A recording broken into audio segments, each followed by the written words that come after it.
Okay. Very good morning to all the students. Continuing your topic, non-cooperation movement, we have discussed the background of the movement, that how Gandhi led the Congress and united the people, telling them that they are going to launch non-cooperation Khilafat. We discussed about the proceedings that led to the movement, and today we are going to focus totally on the first movement of Gandhi, that was non-cooperation movement. Now, before every movement, there were certain things, certain sessions of the Congress that went on to discuss certain preparations to be made for launching the movement. And Gandhi, as I told you yesterday, in his book Hind Swaraj, that was published in 1909, he clearly said that colonial rule is very conveniently going on in India. They have no problem. Why? Because Indians are cooperating with them in every field. They are joining everything, whatever they want. They are giving them full cooperation, and they will not go away from our country. And they can only leave the country. We can only ask them to leave the country when we uh, withdraw our cooperation. When there is non-cooperation with them, we refuse to cooperate them in any way. So in the Calcutta session of Congress, this is your map work. Keep a map of India with you and note down the areas, the places which I am telling you, like yesterday, Champaran, Bihar, then Ahmedabad and Kheda, Gujarat. Note it down in your Indian map. Keep map with you. So in the Calcutta session of Congress, September 1920, month is also given here because there were another session in 1920. So in the September session at Calcutta, it was decided to launch a non-cooperation Khilafat move. And all the people of the Congress, they supported, they were with Gandhiji, they supported Gandhiji that they will not cooperate with the Britishers in any way. However, when Gandhiji told them that what we are going to do in the non-cooperation movement, the main issue that was taken over by the people was that the elections were proposed for November 1920 for the Imperial Legislative Council. You all know that when Britishers were there in India, they used to conduct elections time to time, and they also allowed the Indians to participate and to send their candidates to contest election. And this was only eyewash, because in the yesterday's topic you must and the day before yesterday's topics, you must have seen or heard that Rowlatt Act was passed hurriedly despite strong opposition by the Indians. So Gandhiji said that what is the use of sitting in legislatures, what is the use of sitting with the British officials who make policies when you are not listened? So boycott those assemblies. And Gandhi told his followers not to participate in the proposed elections that were proposed for November 1920. Don't participate in those elections. So on this issue, there was a tussle in the Congress. There was a tussle. There was opposition and supporting this issue. Some people wanted that we should remain with Gandhi and we should boycott the elections. But there was another group, there was certain section that wanted to participate in the election, because they were also right in saying that this was the only way to sit in the parliament, to sit in the lawmaking bodies, and at least if we are not heard, we can make the Britishers realize that we are against this particular policy or we are against this particular act. And if we do not participate in the election, we will not sit in the parliament, they will be free to do anything. Understand? So there were two groups. One group wanted to support Gandhi that yes, we will boycott the elections and we will not participate in the election. But there was another group who wanted to participate in the election and sit in the parliament still, because this was the way that we can tell the Britishers that we are opposing certain act. For 1 month, there was a tussle between the Congress members, and there was no reaching point. There was no consent between the people, between the members of the Congress, and people thought that there will be no non-cooperation movement because there was a intense tussle. Intense means very deep, intense tussle between the Congress members for a month. Correct? So finally, in December, this was decided. Both the groups came together, they respected Gandhi, and it was decided to boycott the elections of the Imperial Legislative Council. And all the followers of Gandhi came together, and there was a session of Congress in Nagpur. Note it down, Maharashtra in your map, Maharashtra, Nagpur. There was a session of the Congress in December, and it was decided to launch the non-cooperation Khilafat movement. And on 1st January 1920, people came together, and this was the beginning of the non-cooperation movement. Understand? Now, before I tell you about the proceedings of the movement, you must know what the movement was for. In short, I told you not to cooperate with the Britishers, but certain things were peculiarly, they were told to the people. Like I told you, first of all, there should be boycott of elections. Another thing was surrender of titles, because Britishers were very clever, and when they wanted to survive in India for a longer time, obviously they wanted the support of certain Indians, and to get their support, they wanted to bring them towards their own favor, and for that they gave them titles. For example, Ram Mohan Roy, he was the son of a zamindar, and zamindars were very strong at that time. So the title Raja Ram Mohan Roy, the title Raja was assigned to him by the Britishers.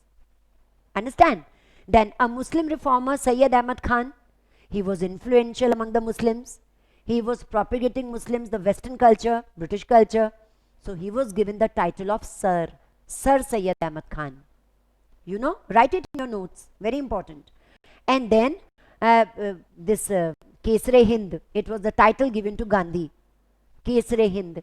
So these titles were assigned to many people, certain people of India, particularly those who were influential, because Britishers wanted that they should not be opposed everywhere, and they should get support of some people. So Gandhiji told his followers, first of all, surrender these titles. And how they will surrender it? Have a bonfire. Bonfire means keep just collect their belongings, collect the British goods, keep them on the roadside, where all the four roads are joined together. Keep there and have a bonfire. Okay, burn them. So surrender of titles. Okay, then boycott of foreign goods, picketing of all those shops which were selling British goods. Students were asked to give up going in the schools which are opened by the Britishers. Teachers and headmasters were asked to leave going to the school and give their resignation to the schools. And people were asked not to use the British textile, because you know the textile was the first thing that came from Britain to India, and there was decline of khadi, because khadi was it was woven in the cottage and small scale industries, and their demand declined when British textile came up, and it was cheaper and good looking, smooth. So Gandhiji told the people that use khadi and give up using these British goods, and have a bonfire of the British goods. So this was, in short, I gave you certain guidelines that on which the movement will run. Non-cooperation movement will run on these lines.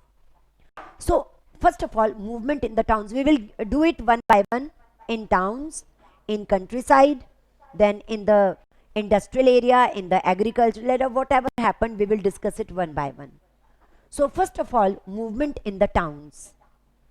In many North Indian towns and other towns, people surrender titles. They had a bonfire of foreign goods. Students gave up going in British schools and colleges. Headmasters and teachers resigned. And lawyers gave up their legal practices under the British courts. Because Indian lawyers had the same degree which the British lawyers had, but Indian lawyers were not authorized to try British criminals in their courts. So this was the reason that lawyers also gave up their practices. Elections were boycotted at every place except in Madras. Note down, map. Elections, which I told you just now, elections were boycotted everywhere except Madras. Why? 3 marks question. Because in Madras there was Justice Party. Justice Party. And this Justice Party was the party of non-Brahmins. Correct? And these non-Brahmins, they were treated very badly. Actually, at that time, Indian society was very superstitious. Brahmins had a very strong position. They were very influential in the society, and they considered the other religious groups as inferior. So this was a drawback of the Indian society at that time. Even Congress did not support other people except Brahmins. Other people were not supported. Why? Because Brahmins had influential way of doing things in the country. So they wanted that if we support non-Brahmins, Brahmins will be alienated from the Congress. They didn't even support the workers. If Congress supported workers, industrialists and businessmen will be alienated from the Congress. Okay, they did not support the peasants, because if Congress supported the peasants, landlords and zamindars will be alienated from the Congress. Okay, so this was not good actually, but it was going on at that time. So in Madras, the Justice Party, which was a party of the non-Brahmins, they participated in the elections, arguing, saying that this is the only way that we contest election, we win seats, and we are authorized to sit with the Britishers. Because Hindus, upper caste Hindus, so-called upper caste Hindus and others, they were not mixing up themselves with the non-Brahmins. So they claimed, they argued that this is the only way that we can sit with the Britishers and we can ask for reforms. So in Madras, elections were not boycotted. Understand? Now, a very dramatic impact of the non-cooperation movement was on the economic front. On the economic front, the impact of the non-cooperation movement which was going on in the towns was very dramatic, very good. Means, during the First World War, which we discussed day before, all the ships, all the resources of the Britishers were busy in the World War. So hardly British goods came to India. So as a result, whose goods were sold? Indian goods, because British goods did not reach to India. And the import from the British territories, from Britain to India, from 102 crore came down to 57 crore only. Declined. There was decline of British import to India. It was 102 crore. It declined to about 57 crore, just half. Who earned profit? Indian producers, obviously, because their goods were sold. So that is why when the non-cooperation movement began, these shopkeepers, shop owners, these businessmen, they decided to support Gandhiji, that when we earned good money during the First World War, when no British goods came to India, and Gandhi is saying that there should be boycott of foreign goods and adoption of Swadeshi, so they readily accepted Gandhiji and his leadership and supported non-cooperation movement.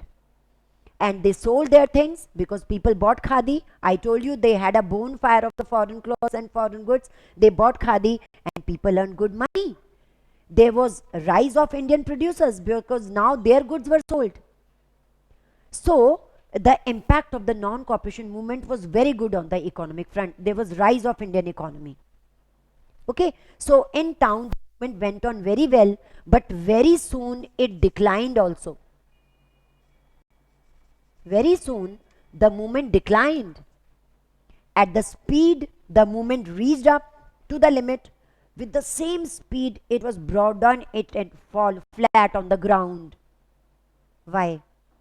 When Gandhiji told students and teachers not to go to the schools opened by the Britishers, there should be some Indian institutions where students and teachers could go, but they were slow to come up. But Gandhiji did not bother that if students and teachers will not go to the British schools and colleges, then what will they do? For a few days they enjoyed. For a few days they were very happy. But after some time, what will be about the livelihood? After some time, what would be the imparting of knowledge, education by the students, by the children? So, they again began trickling back to the British schools and colleges. This is what? This is victory of the Britishers.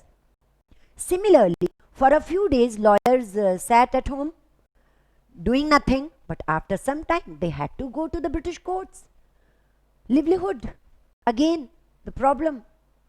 Then, people bought khadi for some time. Khadi was very costly. It was a handmade cloth. It was very costly, costlier than the British textile. So a few days people bought khadi, but after some time they could not, because being very costly, and they had no money because livelihoods were not there. So they again began to buy British goods, they again began to buy British textiles. So this was in fact the decline of the non-cooperation movement in the towns. For a few months or a year it continued, but after that it collapsed because of certain weaknesses. Correct? So like this, in the town we see the movement and its proceedings, that it rose very high, but it got down, it declined and fall flat on the ground. Correct? Similarly, when the movement began in the countryside, countryside means, you all know, villages. In the North Indian villages and in the other villages, when the movement began with the people's participation, the problems were acute in the rural areas also, because peasants, they were not able to pay revenue, and Britishers were again and again, they were asking them to pay revenue. Moreover, there were landlords, landlordism was there, and many peasants had, they were without land and they had no land of their own. They used to work in their on their landlord's farm, got very little wages, and their condition of work was also very harsh. They were not good. So they had many grievances. During the non-cooperation movement, Pandit Jawaharlal Nehru, Gandhi and others, they visited these villages. We will talk about Awadh here. In the countryside, we will talk about Awadh. It's a good example for you. You have read it in class 10th also, so you can give example here. So there were grievances by the peasants, and they said that landlords are exploiting them. They are made to work in the fields, then other seizes. So they were unhappy. And even these barbers and washermen, they were asked to give free services to the landlords. So these grievances were heard by Gandhi. I told you Congress was not supporting the peasantry class. So Awadh Kisan Sabha came up, an organization, Awadh Kisan Sabha was formed, and same Kisan Sabhas were organized in about 300 villages. And people boycotted landlords, people boycotted all the exploitation done to them, and there was growth of movement in the countryside. Tomorrow we will continue this topic, and further we will discuss about what happened in the other areas of India during the non-cooperation. Thank you very much.